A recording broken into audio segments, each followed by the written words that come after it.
अस्सलाम वालेकुम everyone. I hope आप सब ठीक होंगे।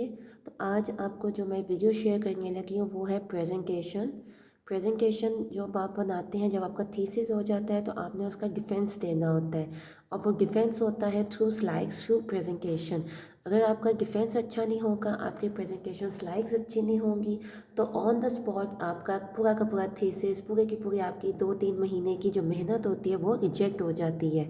तो चले आज मैं आपको बताती हूँ how to prepare the presentation for your defence of thesis. सबसे पहले स्लाइड्स आपने प्रिपेयर करनी है, और एक आपको टिप इसकी ये है कि आपने टू द पॉइंट बात करनी है स्लाइड्स में, और आपकी स्लाइड्स मैक्सिमम 15 to 18 तक हों। इससे ज़्यादा आपकी स्लाइड्स ना हो, प्रिसाइज उसमें बात करें, अपने ज़्यादा से ज़्यादा अपने समराइज्ड फॉर्म में उसको पेश करें अपने थीसिस को।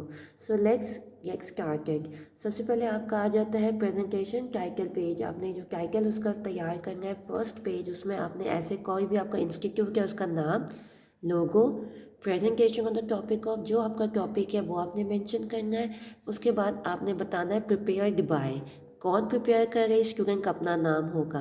सेक्शन आपने मेंशन करना है, और आप जो पढ़ रहे हैं, जो आपका प्रोग्राम है वो, रजिस्ट्रेशन नंबर। नेक्स्ट आपने सुपरवाइज्ड बाय, अपना सुपरवाइज़र का नेम ज़रूर मेंशन करना है। ये हो गया हमारा first slide of presentation. Next आपकी आ जाती है इंट्रोडक्शन।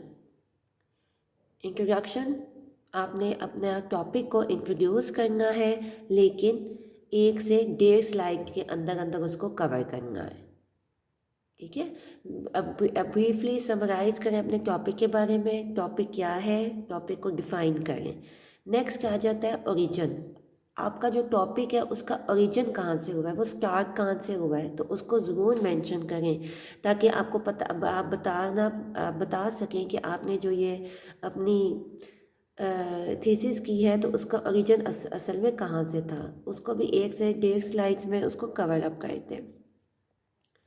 नेक्स्ट आ जाता है आपका स्टेटमेंट ऑफ द प्रॉब्लम। ये आपको मैं सीक्वेंस वाइज बता रही हूँ, आपने भी इसी सीक्वेंस को ही फॉलो करना है। स्टेटमेंट ऑफ द प्रॉब्लम, आपने थीसिस को ही इसमें लिख देना है, जो आपने थीसिस में स्टेटमेंट ऑफ द प्रॉब्लम लिखी है वही आप इसमें बता देंगे। This investigation is design to study about the fundamental inequality. मतलब ये स्टेटमेंट ऑफ द प्रॉब्लम है, ये प्रॉब्लम है जो आप अपने थीसिस में इसको स्टेट करेंगे। ये आपका 1 स्लाइड हो आपकी, इससे ज़्यादा ना हो। नेक्स्ट आ जाता है सिग्निफिकेंस ऑफ द स्टडी। जो आपने रिसर्च अपनी पकड़ी है, जो आपने टॉपिक सिलेक्ट किया है, उसकी क्या इंपॉर्टेंस है, उसकी क्या वर्थ है, आप उसके बारे में क्यों पेश करना चाह रहे हैं उसको। Researcher would like to find out the causes of inequality, मतलब ये वो बताना चाह रहा है, तो ये उसकी इम्पोर्टेंस है। नेक्स्ट आपकी स्लाइड आ जाती है research questions, one of the most important, जिसके बारे में आपको जो पैनल बैठा होता है वो आपको बहुत जो है वो कंफ्यूज भी करता है, लेकिन आपके रिसर्च क्वेश्चंस आपको टिप्स पे आते हो, डिफाइंड वे में आपको आते हो, और आप उसको उसी वे में पेश करें। 1 से 2 तो आपके रिसर्च क्वेश्चंस मस्ट हों। और वो नेक्स्ट आ जाता है आपका ऑब्जेक्टिव्स।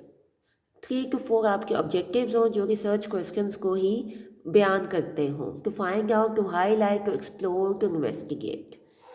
नेक्स्ट स्लाइड आपकी आ जाती है डीलिमिटेशन ऑफ द स्टडी। ये तो ज़रूर आपने मेंशन करना है।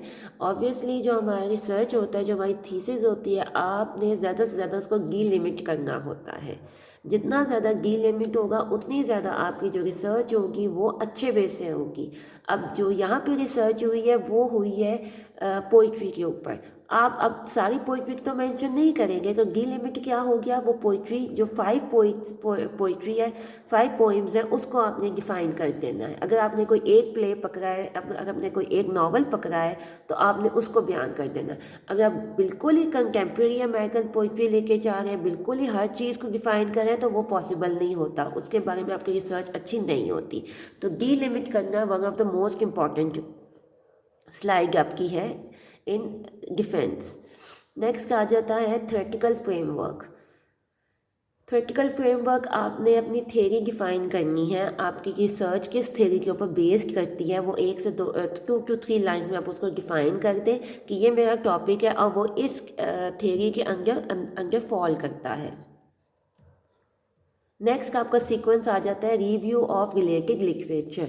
लिटरेचर रिव्यू आपने जो है वो बताना है, और वो आपने मैक्सिमम आपने 3 स्लाइड्स का बता दें, इससे ज़्यादा आप इसको मत बताएं, ठीक है, वरना आपकी जितनी ज़्यादा लेंथी होगी उतना ज़्यादा आप जो है वो फंसेंगे।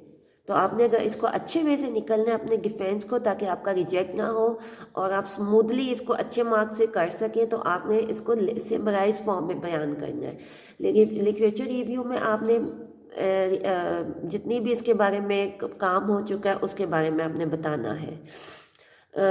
1 to 3 slides are enough. Next आपने बताना है रिसर्च मेथडोलॉजी। आपका मेथड क्या है रिसर्च करने का, आपकी डिस्क्रिप्टिव है, क्वालिटेटिव है, टेक्स्ट बेस्ड है, क्वांटिटेटिव है, इंटरव्यू स्ट्रक्चर है, मतलब क्या आपकी मेथडोलॉजी है। अब सारी मेथड्स को नहीं आप कर सकते।